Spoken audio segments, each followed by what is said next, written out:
Pelan-pelan, tarik pelan. Capek ah. A few moments later.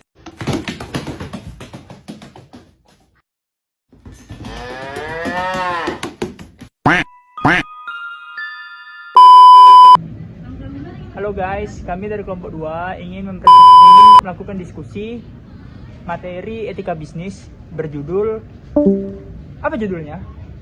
Terhadap karyawan, terhadap perusahaan karyawan, Kewajiban karyawan terhadap perusahaan. Isi kelompoknya ada Apis, Isan Apis, ada Fadila, ada Jian Alvira dan Owen. Nah, oke, kita masuk ke videonya.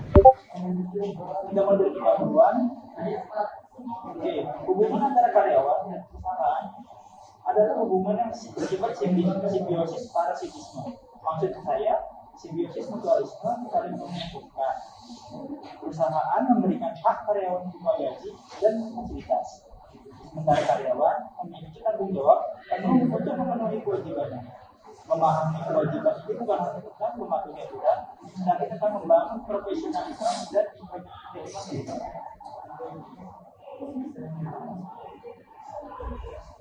Di Indonesia, kewajiban ini tidak hanya bersifat etis, melainkan memiliki payung hukum yang kuat dalam Undang-Undang Nomor 13 Tahun 2003 tentang Ketenagakerjaan serta Undang-Undang Nomor 6 Tahun 2003 atau Cipta Kerja.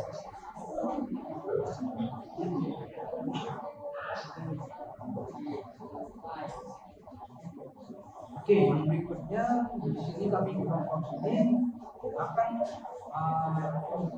memberikan tiga kewajiban utama yang ada di perusahaan, juga dasar hukum, dan salah satu dari kasus di perusahaan.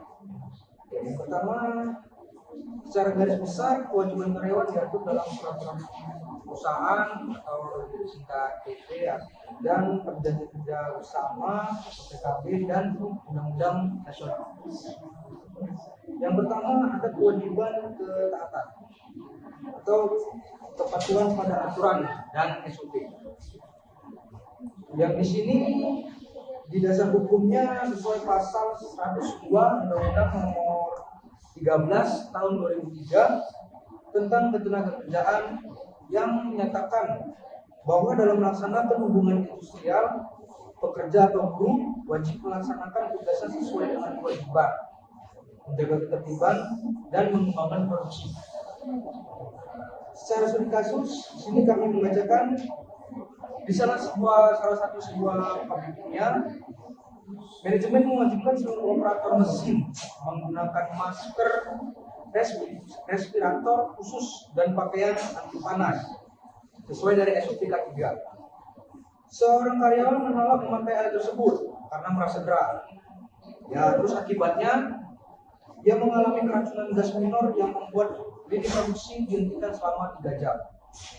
Ya, tentunya tindakan ini karyawan melanggar kewajiban ketaatan dan undang-undang ketenagakerjaan terkait ketertiban kerja, sehingga perusahaan berhak memberikan surat peringatan atau SP. Dan yang kedua ada kewajiban konfidensialitas atau menjaga rahasia perusahaan. Di dasar hukumnya sesuai Undang-Undang Nomor 30 Tahun 2000 tentang rahasia dagang, di mana pasal 13 menyatakan bahwa pelanggaran rahasia dagang terjadi jika seseorang sengaja mengungkapkan rahasia dagang atau mengingkari kesepakatan tertulis atau tidak tertulis untuk menjaga rahasia tersebut. Untuk secara studi kasusnya kami akan menyatakan akan memberikan pengertian sedikit dengan seorang software engineer di salah satu perusahaan aplikasi transportasi ojek online.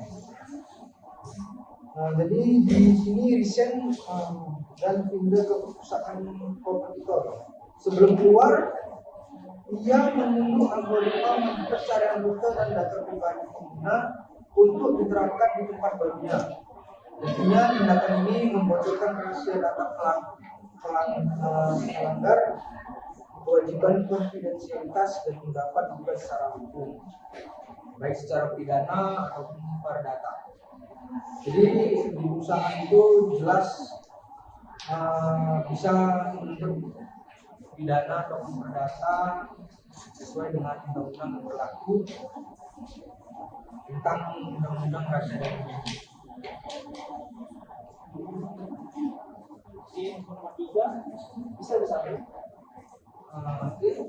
Oke, nomor 3 itu pasti kewajiban loyalitas dan loyalitas. Oke. Dasar hukumnya dalam pasal 161 Undang-Undang Nomor 13 Tahun 2003 yang terbarui dalam Undang-Undang Nomor 6 Tahun 2023 atau UU Cipta Kerja yang mengatur bahwa perusahaan dapat melakukan pemutusan hubungan kerja atau PHK jika pekerja melakukan pelanggaran ketentuan yang diatur dalam perjanjian kerja setelah diberikan surat permohonan. Salah satunya mencakup tindakan kerugian perusahaan demi keuntungan pribadi. Studi kasusnya, seorang manajer purchasing atau pengadaan ditugaskan membeli 50 unit dapat sampel. Ia sengaja memilih vendor milik kerabatnya yang harganya 15% lebih mahal dengan spesifikasi lebih rendah. Demi mendapatkan komisi pribadi, tindakan ini melanggar kewajiban loyalitas dan etika kerja. Perusahaan mengalami kerugian finansial dan manajer tersebut dapat dikenai sanksi PHK tanpa pesangon penuh karena melakukan pelanggaran berat atau fraud. Prinsip penjagaan. Singkat reaksi menjelaskan manifestasi kewajiban dalam dunia kerja secara dalam keseharian. Kewajiban di atas ditunjukkan melalui tindakan konkret sebagai berikut. Yang pertama yaitu profesionalisme dan kinerja maksimal, menyelesaikan tugas tepat waktu dengan standar kualitas yang telah ditetapkan KPI. Yang kedua, disiplin kerja, hadir tepat waktu dan memanfaatkan jam kerja secara efektif untuk urusan kantor dan urusan pribadi. Yang keempat, yaitu pemeliharaan aset, menjaga dan merawat fasilitas kerja yang diberikan perusahaan seperti laptop, bahan tadi di bank, kendaraan atau perangkat lunak dan dengan tanggung jawab pekerja. Yang keempat, yaitu kerjasama tim atau teamwork, berkontribusi aktif dalam menciptakan lingkungan kerja yang kondusif dan suportif. Selanjutnya yaitu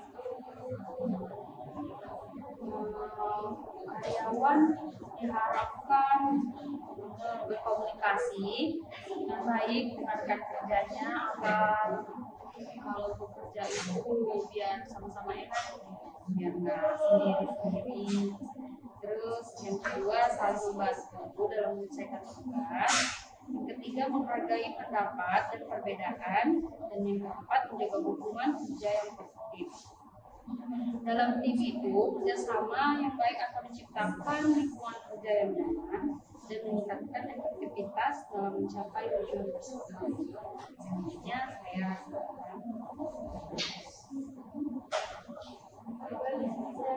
menjelaskan dampak pemenuhan kewajiban. Ketika karyawan memenuhi kewajibannya dengan baik, dampak positifnya akan dirasakan oleh kedua pihak. Bagaimana produktivitas meningkat, target bisnis tercapai, dan iklim kerja menjadi sehat. Di bagian karyawan itu membuka peluang kenaikan karir, meningkatkan nilai tawar, atau value, profesional, dan mendapatkan reputasi yang baik. Dampaknya dari dampak bagi perusahaan itu